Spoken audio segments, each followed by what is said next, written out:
In this video, we're going to show you how to replace an accessory belt tensioner pulley on your Volkswagen Passat. This is going to be located on the side of the motor. Let's get started.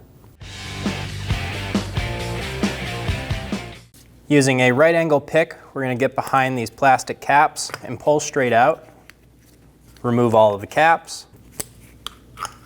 Using a 17mm socket, remove the 5 lug studs. When you remove this last stud, the wheel's going to want to come off. Remove the wheel. Here we are under the car, looking up at our splash shield. We're going to use a T45 bit, and we're going to remove the 3 rear screws. You should have 2 more right here and here. Ours only has 1.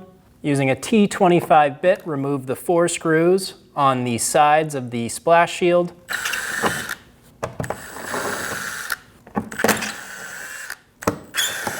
Do the same thing on the other side. Remove the engine splash shield. Using a T25 bit, remove the 2 bottom screws for the fender liner.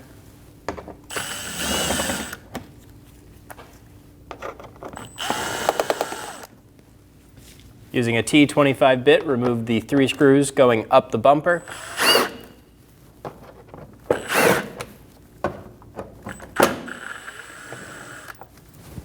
We have 2 more on the inside of the fender liner.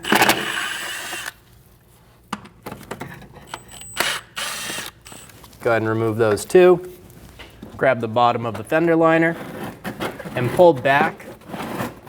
Get it undone from the front bumper and then follow it back through the fender, pulling it back.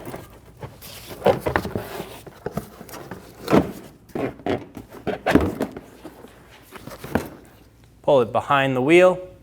Using a 15mm wrench, we're going to get on our tensioner pulley. We're going to pull the tension out of it towards the back of the vehicle, and we're going to remove our belt. Then we can let the tension off of our wrench and finish removing the belt. Using a 15mm wrench, we're going to get on our tensioner pulley. We're going to pull the tension out of that pulley. When we do this, we're going to slide our belt off. Try and do this on one of the top pulleys, like the tensioner. Once you have the belt slipped off, allow the tensioner to return and remove your wrench. And we can finish removing our belt. Using a 10mm triple square, we're going to remove our tensioner bolt. We're going in from the top, and this is going to be right next to your water pump pulley. This is a very tight space. You may need to get creative. You may have to put a wrench around your bit to be able to do this. I'm using a very low profile ratchet.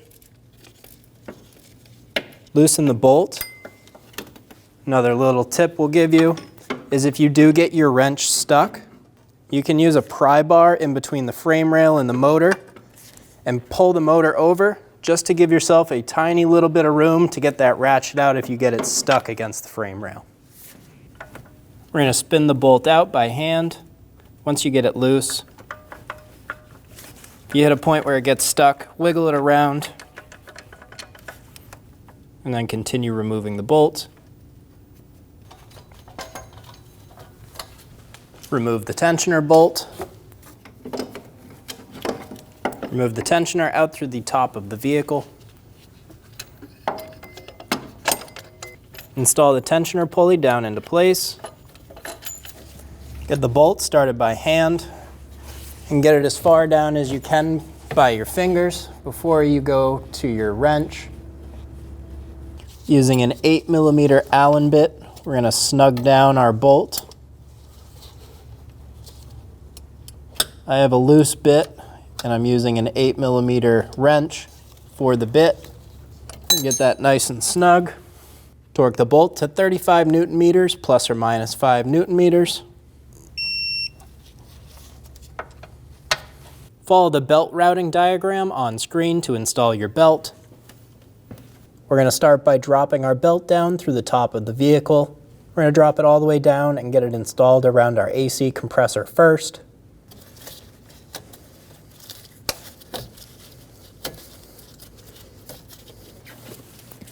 I have my belt fully installed except onto my water pump pulley. We're going to use a 14mm wrench to get on our tensioner. We're going to pull this towards the front of the vehicle, take all the tension off of it. And while that happens, I'm going to push that belt around the water pump pulley, get it fully installed. Be sure the belt is riding correctly on all of the pulleys, sitting in the grooves where it should, and then on the flat pulleys where it should. If you need to make adjustments, take some tension off of the belt and make your adjustments. We're going to install our belt. We're going to go around the crank first, get it up into place, pull the belt under our tensioner. We're going to get it lined up to pull around our AC compressor. We're going to use our wrench, pull the tension out of the tensioner. And as we do this, we're going to pull the belt around the pulley. Gently let go of the pressure and remove your wrench. Pull the fender liner back into place. Tuck it up into the fender and get the front lip over the bumper. Install the screws for the fender liner. Get the 3 along the bumper. There should be one right here. Ours is missing. Install the 2 screws on the bottom of the fender liner. We have one on the corner and then one up front. Install the 2 screws through the back of the fender liner. We have one right next to the strut and one towards the top of the strut.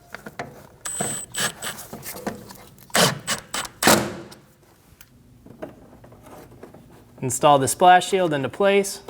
Be sure that all of your large tabs go in and all of your small tabs stay out.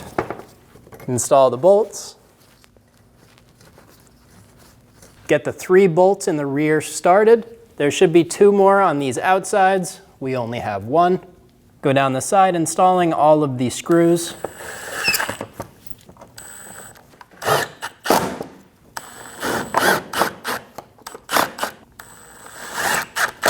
You should have 4 on each side. Go ahead and do the same thing on the other side. Using a T45 bit, snug up the rear 3 bolts. Install the wheel and get the 5 lug studs started. I'm going to snug this first one down to hold the wheel. Install the rest of the lug studs.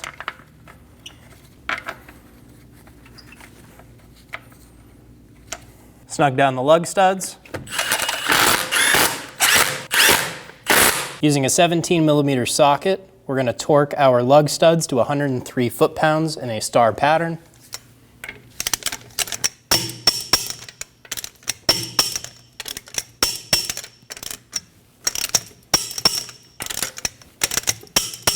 Install the plastic caps.